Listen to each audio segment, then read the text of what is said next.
Two-time got a rework. Nice. Now he's at least not useless and actually contributes something to the team. And now he can defend himself, but also his teammates, instead of running around in circles like a monkey. Today I will show you a quick and useful guide on how to use two-time correctly and maximize your chances of winning. Before we start, please click that subscribe button. Look, it's cool, it turns gray when you click on it. Come on. I'll be posting more cool forsake videos and guys, so it won't harm. Anyways, let's start taking a look at two-time, the character and his abilities. First of all, his stats. His stats are nothing out of the ordinary, but he has only 80 HP, which is a downside, making him pretty vulnerable. So you need to be more careful in game. Now, briefly summarized, two-time is an assassin. He is a quick and swift sentinel that has ability to stun a killer, similar to Sheletsky.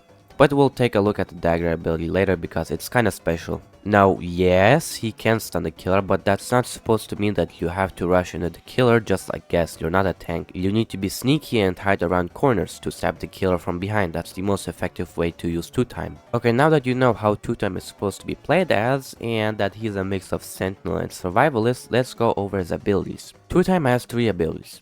His dagger, which can stun the killer and has a 0.3 second windup. You can stun the killer in front in his face, which is going to stun the killer and deal 25 damage. But stabbing the killer from behind is going to result in an even longer stun and doubling the damage, so it's 50 damage. The amount of damage you do is important, I will show you in a second why. Plus, if you stab the killer from behind, you will heal 20 HP and in front 10 HP. Then he has his crouch ability, which makes him crouch slowly. Plus he gets invisibility 3 and undetectable for 15 seconds. Using the dagger while you're crouching is gonna result in a lunge, making you go forward.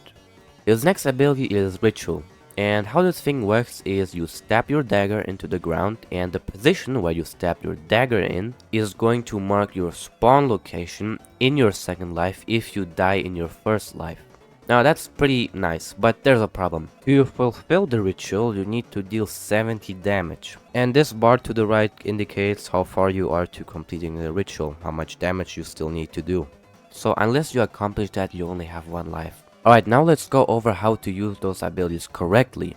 Starting with the dagger, you obviously want to stab the killer from behind, always. But it's easier said than done. But here's a few tips I can give. You can hide behind walls or corners where you can surprise the killer and stab him from behind. When the killer is chasing somebody else, a vulnerable target like Elliot or just a vulnerable survivor, you can stab the killer from behind because the killer will not focus on you. Third of all, use it in a combo of crouching and stabbing. Crouching makes you invisible and undetectable, so the killer won't hear you because the chase theme won't be playing. And it's kinda hard to see two-time when he's crouching because he's obviously less visible. It doesn't have to be walls or corners either, it can be something like obstacles around the map because crouching makes you get lower to the ground. Now to his crouching ability. Use it when you want to stab the killer, just like I mentioned, and use it in last man standing right before the survivor is about to die. This will make you invisible and the killer will be left confused because he doesn't know your location. Don't use it when you want to hide during a chase because the killer obviously isn't blind and he can track you. And the crouching makes you pretty slow, so don't do it. Now for his ritual ability, it's pretty simple. Just place it in a corner somewhere at the start of the round before the killer doesn't come too close because it makes you pretty vulnerable during the ritual cutscene.